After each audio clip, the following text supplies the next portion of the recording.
నమస్కారం SRK news కి స్వాగతం ముందుగా వార్తల్లోని ముఖ్యాంశాలు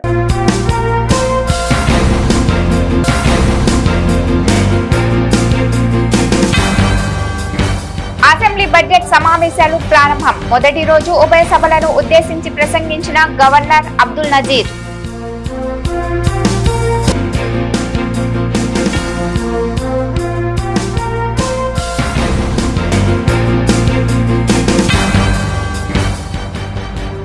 టీడీపీ సభల్ని చూసి జగన్ కి జ్వరం వస్తుంది మాడుగుల సభలో తెదేపా అధినేత చంద్రబాబు విమర్శలు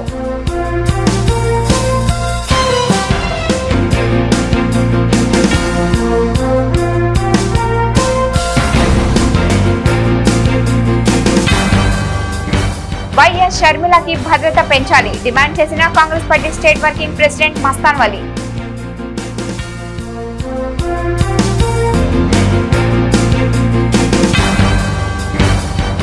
ఏపీ అసెంబ్లీ బడ్జెట్ సమావేశాలు సోమవారం నుండి ప్రారంభమయ్యాయి. ఈ నెల 8 వరకు ఈ సమావేశాలు జరగనున్నాయి.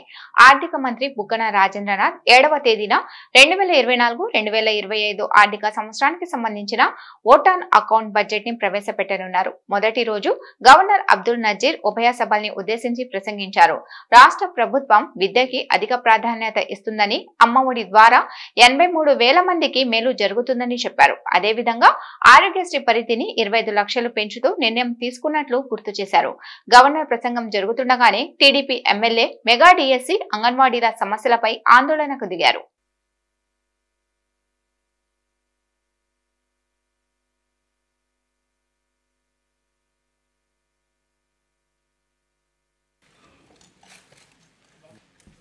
It's indeed an honor and privilege for me to address the joint session of the present Legislative Assembly on this momentous occasion of the current budget session 2024-25.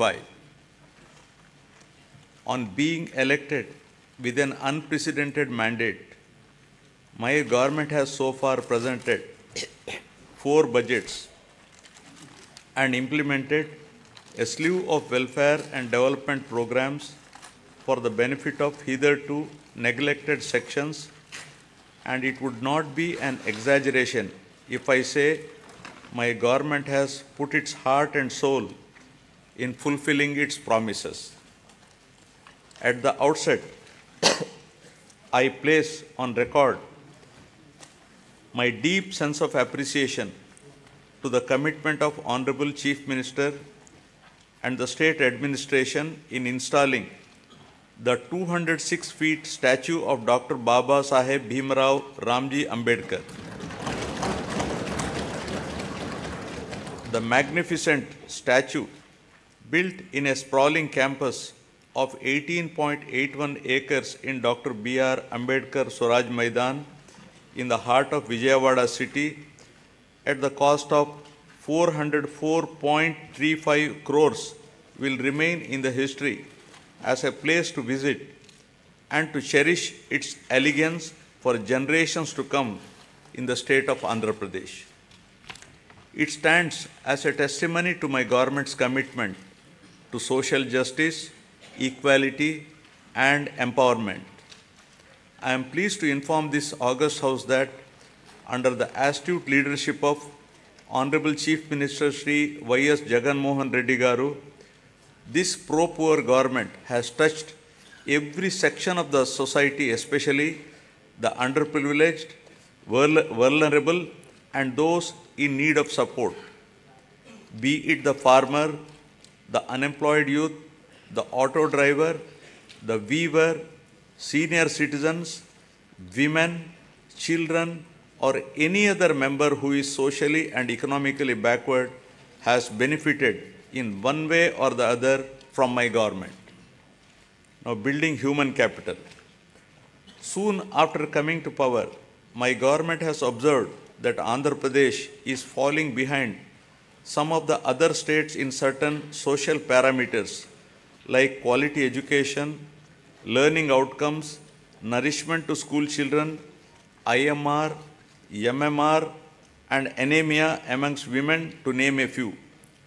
To raise the parameters of Human Development Index in Andhra Pradesh, my government immediately launched Navaratnalu, which focuses on social, economic, and educational empowerment of targeted groups.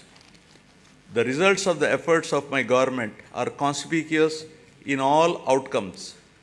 The Niti Aayog, in their recent discussion paper jointly published with the UNDP and Oxford Policy and Human Development Initiative on multi-dimensional poverty, has projected a steep decline in the poverty headcount ratio in Andhra Pradesh from 4.19% in 2022-23 from 11.77% in 2015-16. With India aspiring single-digit level of poverty from the current level of 11.25 by 2024-25, the phenomenal performance of Andhra Pradesh clearly demonstrated positive and tangible outcomes delivered by a galaxy of pro-poor schemes and policies of the state.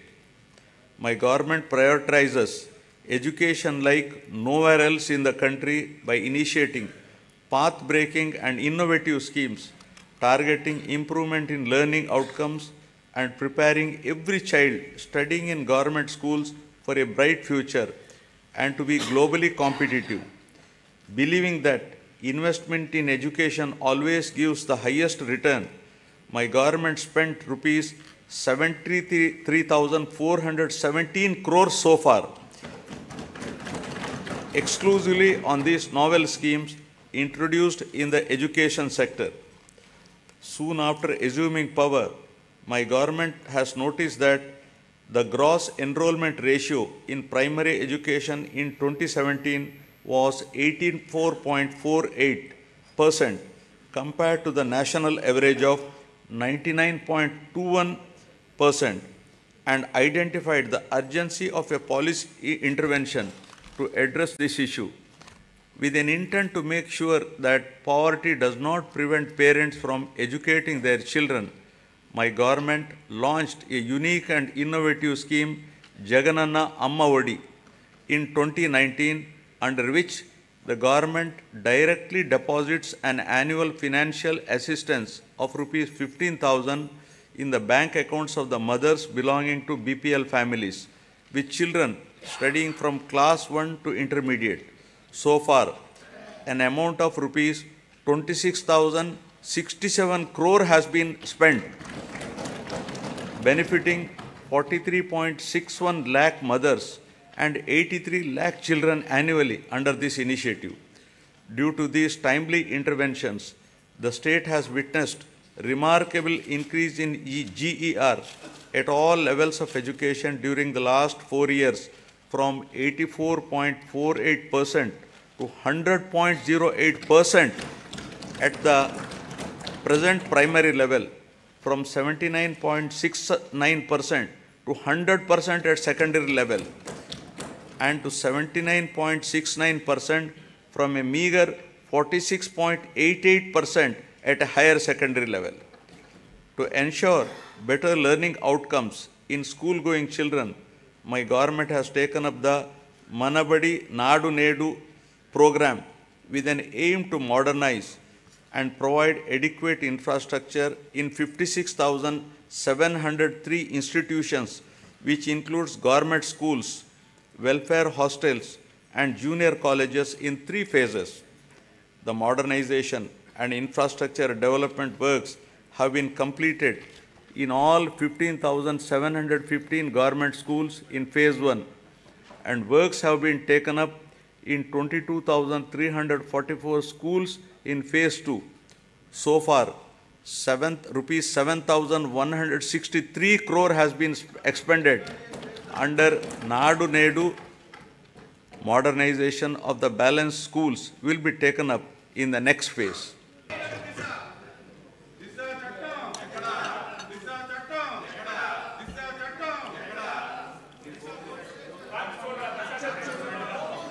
Now about social security, transition from susceptibility to sustainability.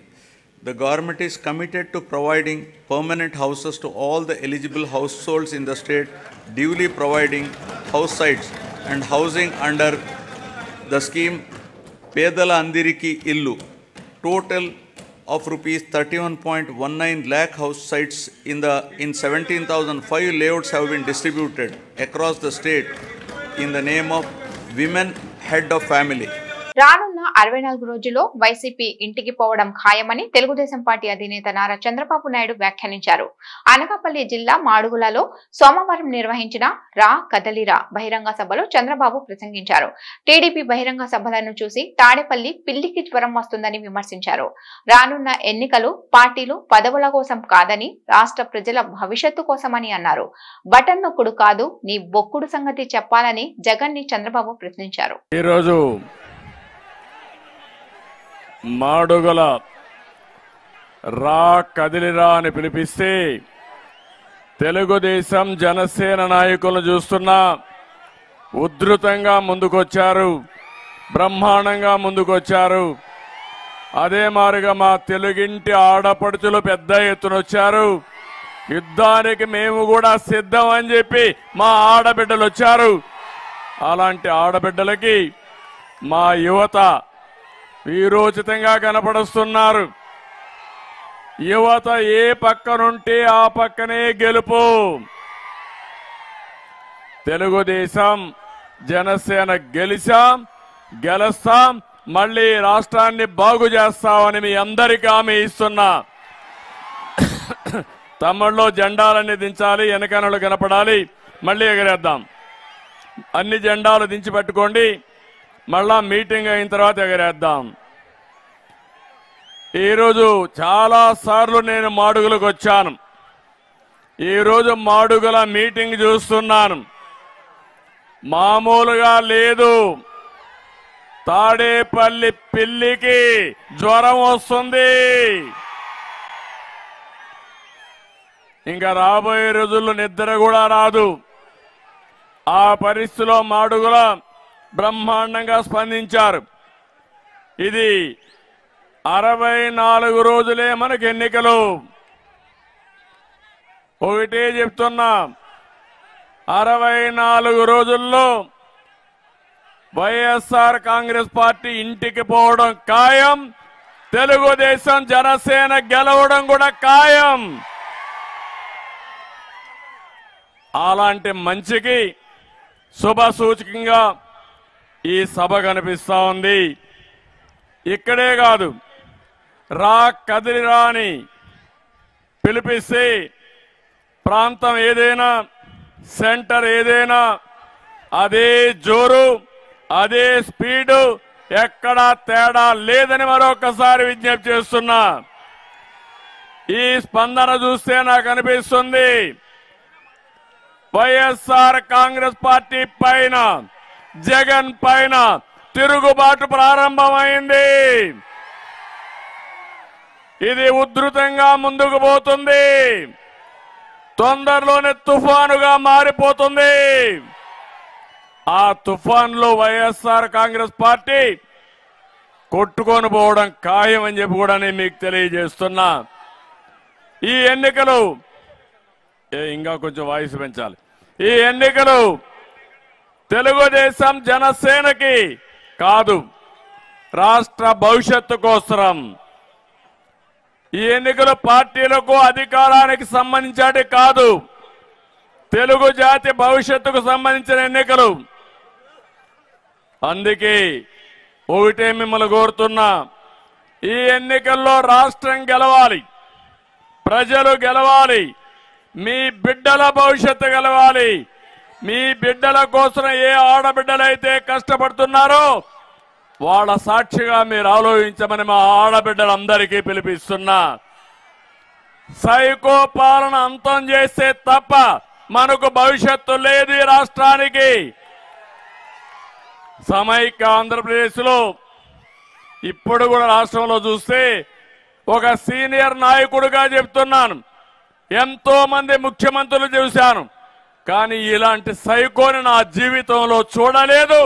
ఈ psycho పోతే తప్ప ఈ రాష్ట్రానికి మోక్షం లేదని మరొకసారి పిలిపిస్తున్నా. Congress party రాష్ట్ర అధ్యక్షురాలు వైఎస్ షర్మిలాకి భద్రత తగ్గించడాన్ని ఖండిస్తూ కాంగ్రెస్ పార్టీ నిరసన కార్యక్రమాన్ని చేపట్టింది. మార్కెట్ సెంటర్లోని మహాత్మా గాంధీ విగ్రహం వద్ద సోమవారం ఈ కార్యక్రమం జరిగింది. ఇందులో భాగంగా Congress party state working president Mastan Vali మాట్లాడుతూ సీఎం జగన్ షర్మిలాపై కక్ష సాధిస్తున్నారని, ఈ క్రమంలోనే భద్రతని తగ్గించారని మండిపడ్డారు. షర్మిలాకి ఏదైనా జరిగితే వైఎస్ఆర్ కాంగ్రెస్ పార్టీని బాధ్యత వహించాలని హెచ్చరించారు. కాంగ్రెస్ పార్టీ జిల్లా అధ్యక్షులు ఈశ్వరరావు, నగర అధ్యక్షులు ఉస్మాన్, సీనియర్ నాయకులు మణుకూరు శ్రీనివాస్ రెడ్డి తదితరులు ఈ కార్యక్రమంలో పాల్గొన్నారు.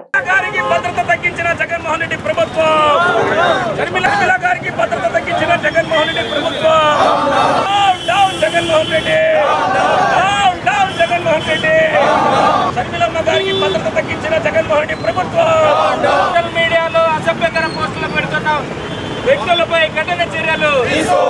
అమ్మను చూసి భయపడుతున్న జగన్మోహన్ రెడ్డి, షర్మిలమ్మపై అసభ్యత సోషల్ మీడియాలో నడుపుతున్న వైఎస్ఆర్ పై తక్షణమే చర్యలు తీసుకోవాలి. అసమర్థ జగన్మోహన్ రెడ్డి, జిందాబాద్ కాంగ్రెస్ పార్టీ.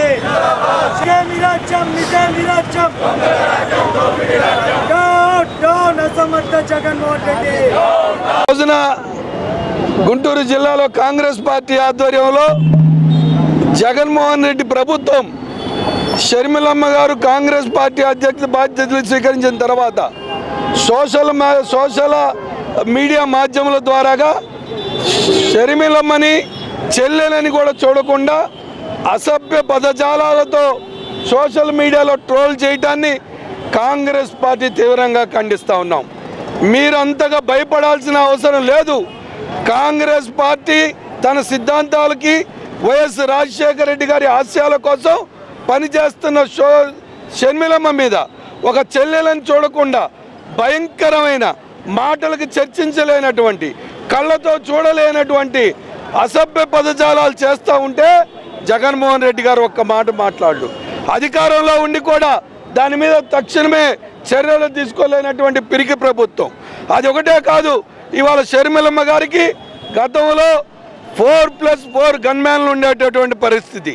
కానీ ఇవాళ షర్మిలమ్మ గారు జగన్మోహన్ రెడ్డి గారి వైఫల్యాలు, నాటి చంద్రబాబు నాయుడు గారి వైఫల్యాలు ఎత్తి చూపుతూ మీరు ఆంధ్ర ప్రజల గౌరవాన్ని మోడీకి ఎందుకు తాకట్టు పెట్టారు, మోడీకి ఎందుకు గులాంగిరి చేస్తూ ఉన్నారు, తెలుగు ప్రజల యొక్క ఆత్మ గౌరవాన్ని ఎందుకు మీరు తాకట్టు పెడుతున్నారని ప్రశ్నిస్తే ఆమెకున్నటువంటి భద్రతను కుదించడం అనేటటువంటిది చాలా బాధాకరమైనటువంటి విషయం.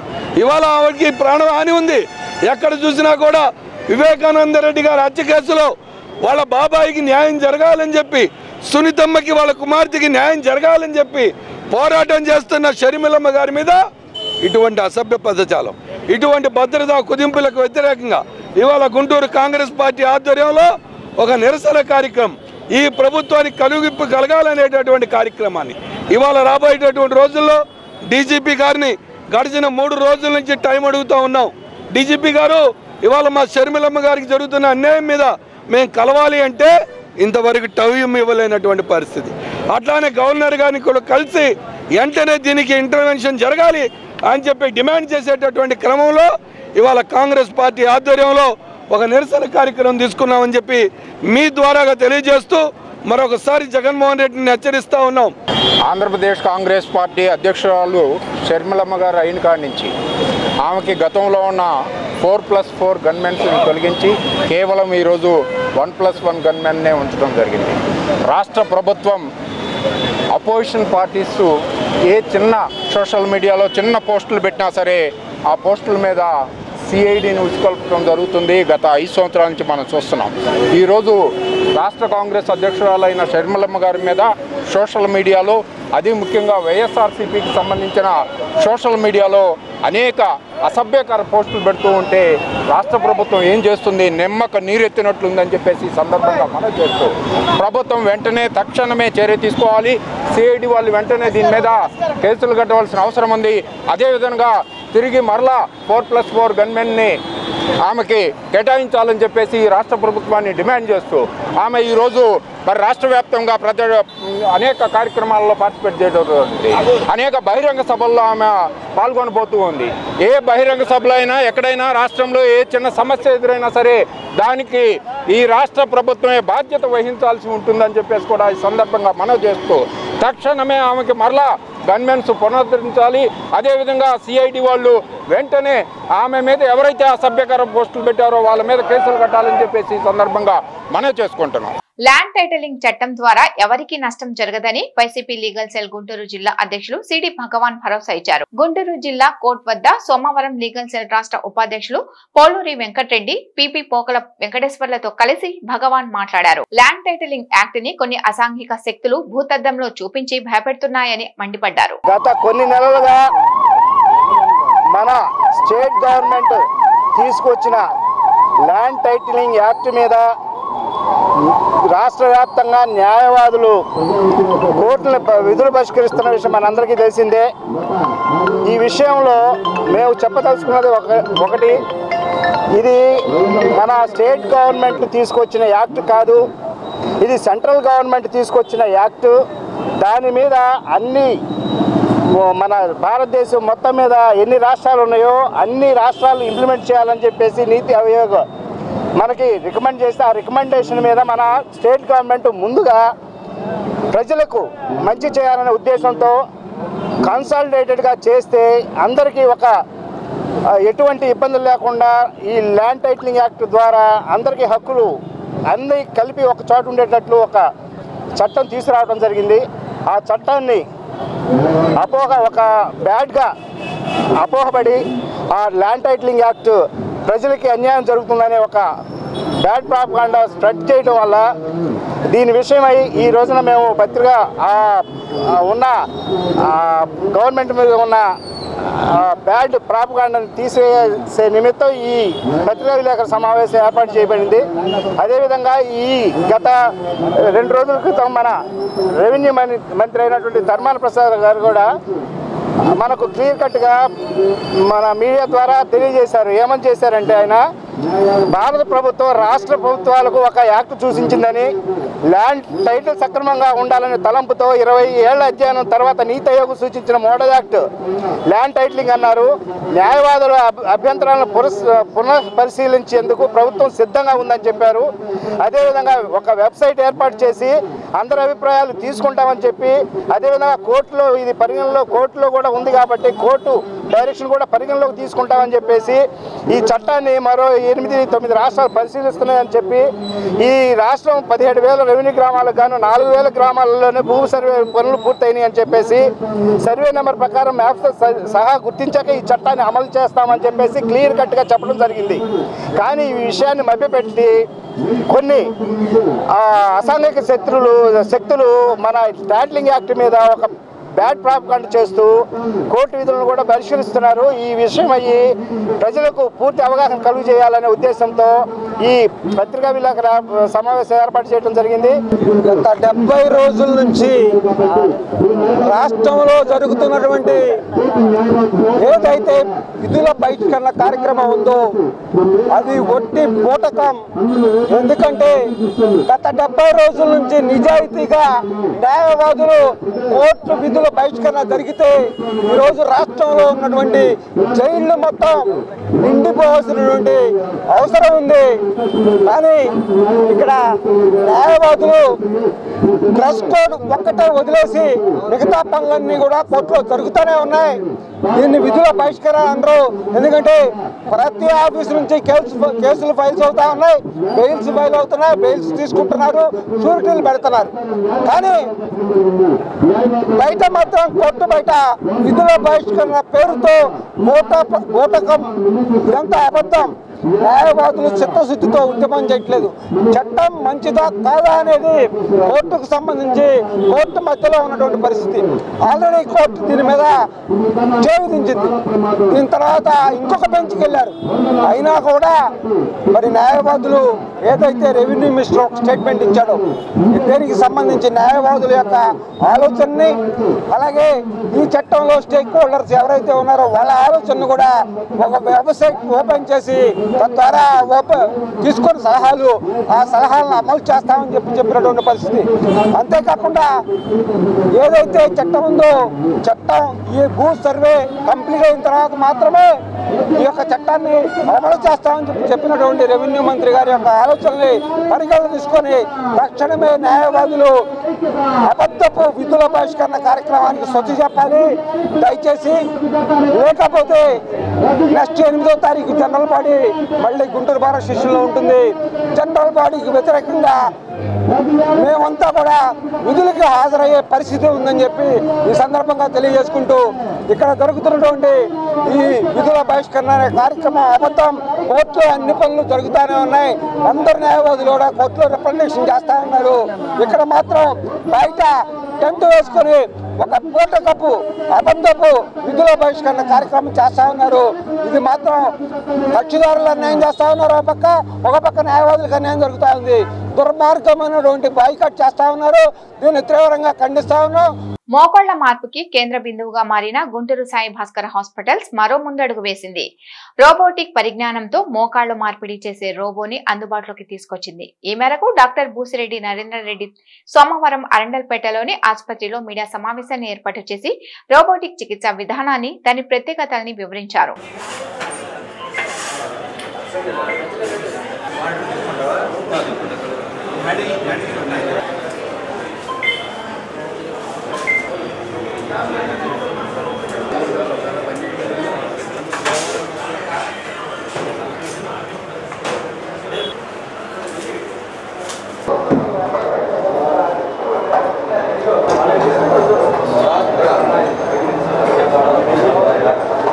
సో రోబోటిక్ నీ రీప్లేస్మెంట్ ఎందుకు చేయాల్సిన అవసరం వస్తుందంటే, కొన్ని లక్షల నీ రీప్లేస్మెంట్ సర్జరీస్ని స్టడీ చేసిన తర్వాత నీ రీప్లేస్మెంట్ 2 to 3% వాళ్ళల్లో ఫెయిల్ అవడానికి ఏంటి కారణాలు అనేది ప్రపంచవ్యాప్తంగా స్టడీ చేశారు. అలా స్టడీ చేసినప్పుడు దాంట్లోంచి బయటకు వచ్చిన విషయాల ఆధారంగా చూసినట్లయితే, జాయింట్ని అమరిక కరెక్ట్గా కానీ డిసైడ్ చేయకుండా పెట్టినట్లయితే ఆ జాయింట్ ఎక్కువ కాలం ఉండటం కష్టంగా ఉంటుంది. సో మానవుడు అంటే సర్జన్గా ఇంతకుముందు ఈ రోబోట్స్ రాకముందు జనరల్గా సర్జన్ చేసే ఆపరేషన్స్ 97% యాక్యురసీగా, 95 to 97% యాక్యురేట్గా నడిచేది. సర్జరీ అయిపోయిన తర్వాత మనం ఎంత యాక్యురేట్గా ఉన్నాం అనేది క్రాస్ చెక్ చేసుకునే పరిస్థితి లేదు. మా యొక్క ఎక్స్పీరియన్స్తోనే వాటిని మేము డిసైడ్ చేసేవాళ్ళం. ఈ జాయింట్ బాగుంది, ఈ జాయింట్ బాగలేదు, దీన్ని ఇంకా కొంచెం మెరుగుపరచాలి, ఆపరేషన్ థియేటర్లో తెలుస్తూ ఉండేది. కానీ టెక్నాలజీ వచ్చిన తర్వాత, ఆర్టిఫిషియల్ ఇంటెలిజెన్స్ వాడిన తర్వాత, సర్జరీ చేసే సమయంలో సర్జరీ కంటే ముందే అంటే ప్రీ ఆపరేటివ్ ప్లానింగ్ అంటారు. ఇప్పుడు కానీ మీ కళ్ళ ముందున్నటువంటి రోబోట్ని కానీ మీరు చూసినట్లయితే దానికి మనకు కావాల్సిన ఇన్ఫర్మేషన్ ముందే ఫీడ్ చేస్తాం. పేషెంట్ ఒక సిటీ స్కాన్ తీసి రోబోట్కి కానీ ఫీడ్ చేసినట్లయితే రోబోట్ దాన్ని దగ్గర ఉన్నటువంటి ఆర్టిఫిషియల్ ఇంటెలిజెన్స్తో ఒక డిసైడ్ చేస్తుంది. ఈ జాయింట్కి ఈ సైజు వాడాల్సి వస్తుంది, ఈ షేప్ వాడాల్సి వస్తుంది, ఇంత పర్సంటేజ్ వాడాల్సి వస్తుంది అని చెప్తూ ఉంటుంది. సర్జన్ తన యొక్క అనుభవాన్ని కూడా దానికి మ్యాచ్ చేసి రోబోట్ ఇచ్చే ఇన్ఫర్మేషను, మనం అనుకున్న ఇన్ఫర్మేషను దగ్గరగా ఉందా లేదా చూసుకొని దాంట్లో వచ్చిన చిన్న చిన్న మార్పులు చేసుకొని సర్జరీకి వెళ్తాం. సర్జరీలో మానవులు చేసేటువంటి చిన్న చిన్న తప్పిదాలని అవాయిడ్ చేయడం కోసమే ఈ రోబోటిక్ సర్జరీని తీసుకొచ్చాం. అంటే ఒక కట్ చేసేటప్పుడు 97% యాక్యురసీ నుంచి 100% యాక్యురసీకి వెళ్ళడానికి ఈ రోబోటిక్ సర్జరీ వెలుగులోకి వచ్చింది. ఇప్పుడు మనం చూసినట్లయితే రోబోటిక్ సర్జరీ చేసేటప్పుడు సాధారణంగా సర్జన్ చేసే సర్జరీతో పోలిస్తే దీంట్లో స్టెప్స్ కొన్ని తగ్గిపోతాయి. ముఖ్యంగా ఆపరేషన్ చేయటానికి వాడేటువంటి ఇన్స్ట్రుమెంట్స్ అన్నీ తగ్గిపోతాయి. ఈ ఇన్స్ట్రుమెంట్స్ తగ్గటం మూలంగా ఏమవుతుందంటే ఇన్ఫెక్షన్ రేట్స్ తగ్గిపోతాయి. సో రోబోటిక్ సర్జరీ చేసేటప్పుడు మనం ఇంతకుముందు చేయాల్సినటువంటి అంత సామాను అవసరం లేదు. కొలతలు తీసుకోవడానికి కానీ కట్ చేయడానికి కానీ కావాల్సినటువంటి అంత సామాను ఇప్పుడు అవసరం లేకుండా సింపుల్గా robo it will be decide themselves and do it. ఇంతకుముందు మనం చూస్తున్నటువంటి ఎక్కడైతే పబ్లిక్లో కనపడే రోబోట్స్ ఏదైతే చాలా యూట్యూబ్లో కానీ మీకు సోషల్ మీడియాలో కానీ వేరే అడ్వర్టైజ్మెంట్లో చూసే రోబోట్స్ అన్నీ కూడా సర్జన్ చేతిలో పట్టుకొని చేసేటువంటి robots. So they are not fully robots, this is automatic fully functional robo. ఇది మీరు చూడాలి, ఎందుకంటే మీ ద్వారానే ప్రజల్లోకి వెళ్తూ ఉంటుంది. ఫ్యూచర్ నెక్స్ట్ 5 years తర్వాత సాయి భాస్కర్లో మనం ఎప్పుడన్నా రోబోటిక్ మీద పెట్టినప్పుడు ఇంతకంటే అడ్వాన్స్ రోబోట్స్ వస్తాయి, ఇంతకంటే advanced AI technology, artificial intelligence వచ్చే అవకాశం ఉంది. కాబట్టి ఎప్పుడైనా కొత్త టెక్నాలజీ వచ్చినప్పుడు దాన్ని తీసుకొని వెళ్ళడం అనేది ఒక సర్జన్గా బాధ్యత. కాకపోతే ప్రస్తుతానికి ఈ మెషిన్స్ చాలా ఖరీదుగా ఉన్నాయి కాబట్టి ఆ మెషిన్స్ని తీసుకురావడానికి కొంతమంది వెనకాడుతూ ఉన్నారు, కానీ ఫ్యూచర్లో they will be available to all. ఈ నెల 7 నుండి 11వ తేదీ వరకు medical trips all India general council తో పాటు రాష్ట్ర మహాసభలు జరగనున్నాయి. ఈ సభలకి విజయవాడ కేంద్రంగా మారనుంది. ఈ మేరకు గుంటూరు బ్రాండిపేటలోని సిపిఎం కార్యాలయంలో ఆల్ ఇండియా జనరల్ కౌన్సిల్ సభ్యులు సలీం ఇతర సభ్యులతో కలిసి సోమవారం పోస్టర్లు ఆవిష్కరించి మాట్లాడారు.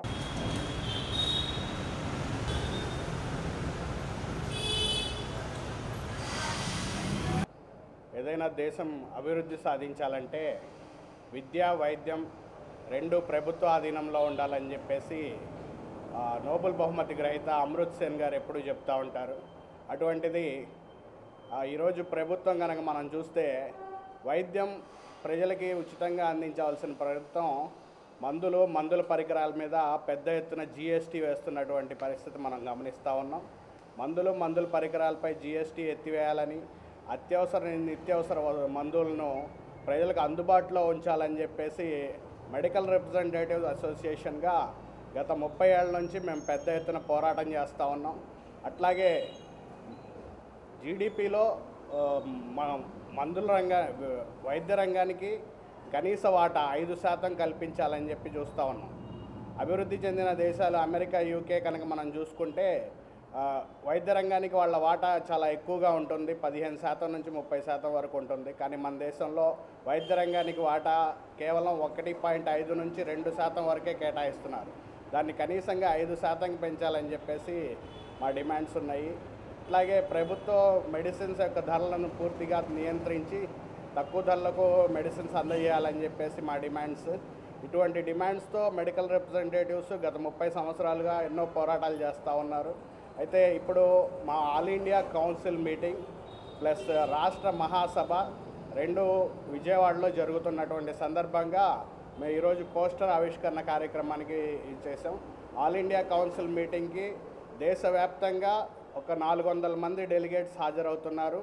ఈరోజు మనం చూస్తే కేంద్ర రాష్ట్ర ప్రభుత్వాల యొక్క నయా ఉదారవాద విధానాల వల్ల ఈ దేశంలో పెద్ద ఎత్తున ప్రజానీకం, కార్మిక వర్గం అందుట్లోనూ దోపిడీకి గురవుతున్న విషయం మనకు తెలిసిందే. కార్పొరేట్లు అలానే మితవాద రాజకీయాలు ఇద్దరు మిలాఖత్ అయ్యి ఈరోజు కోనీ క్యాపిటలిజం అనే ఒక కొత్త రకమైన దోపిడీకి తెరలేపిన విషయం మనందరికీ విదితమే. ఈ దోపిడీలో భాగంగానే క్రూడ్ ఆయిల్ రేట్లు తగ్గినప్పటికీ ఇప్పటికి కూడా పెట్రోల్, డీజిల్ రేట్లు తగ్గనటువంటి పరిస్థితి.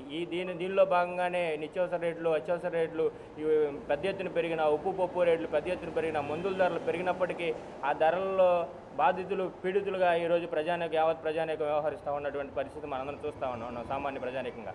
ఈ అన్ని రంగాలతో పాటుగా మా మెడికల్ రిప్రజెంటేటివ్ యూనియన్ ఏదైతే ఫార్మా రంగం ఉందో, పెద్ద ఎత్తున కోవిడ్ తర్వాత ఫార్మా రంగంలో విపరీతమైన లాభాలు ఉన్నప్పటికీ ఆ లాభాలన్నిటి కూడా యాజమాన్యాల పరమైందే కానీ ఏ రోజు కూడా ఉద్యోగులకి కూడా ఒక్క రూపాయి పెంచినట్టు పరిస్థితి లేదు. ఆ పెంచకపోయింది కాక ఈరోజు పెద్ద ఎత్తున చావులకు కారణమవుతూ ఉన్నాయి మితవాద రాజకీయాల వల్ల.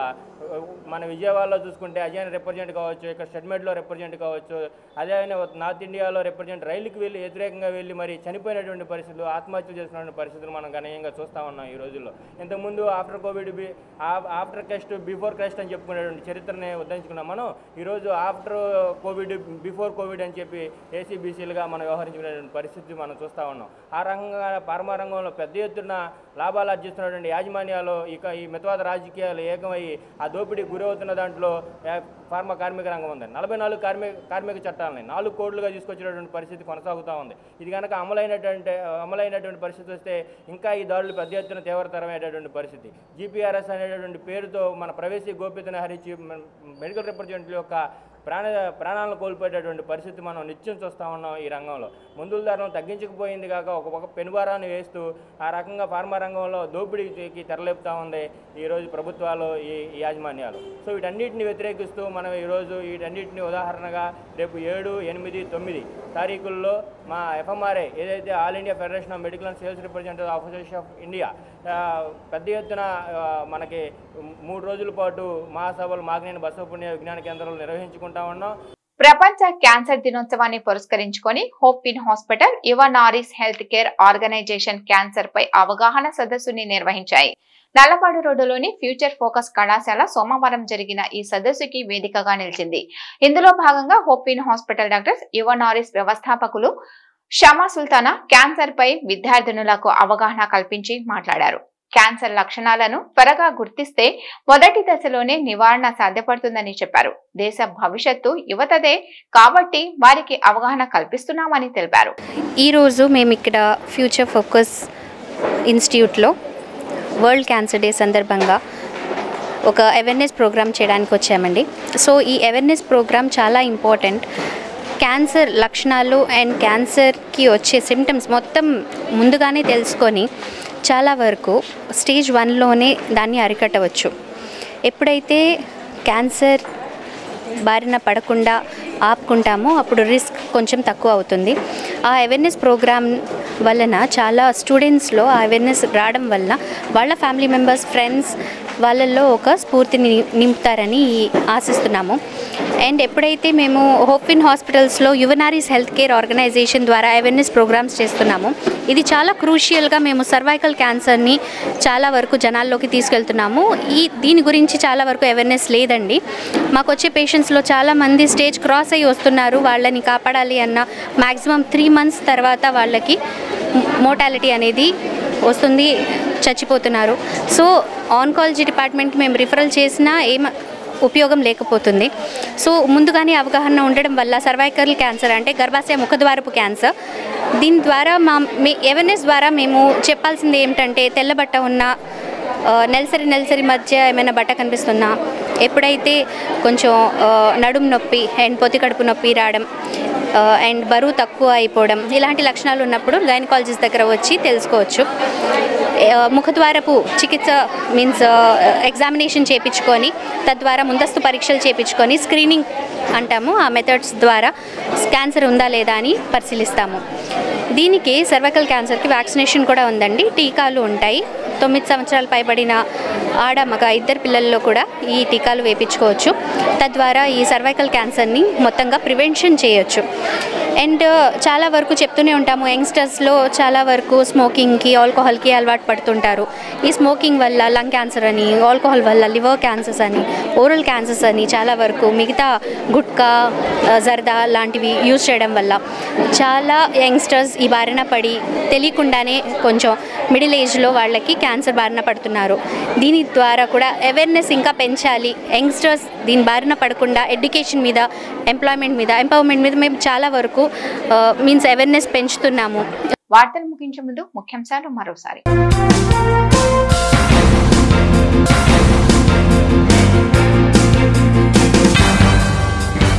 అసెంబ్లీ బడ్జెట్ సమావేశాలు ప్రారంభం. మొదటి రోజు ఉభయ సభలను ఉద్దేశించి ప్రసంగించిన గవర్నర్ అబ్దుల్ నజీర్.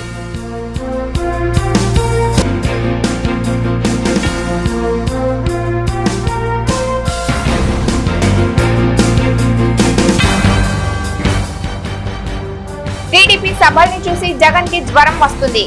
మాడుగుల సభలో తెదేపా అధినేత చంద్రబాబు విమర్శలు.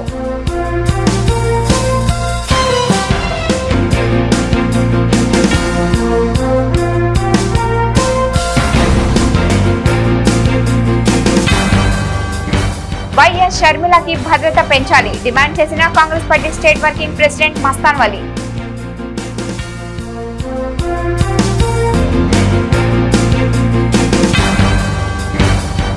ఈ వార్తలు ఇంతటితో సమాప్తం. నమస్కారం.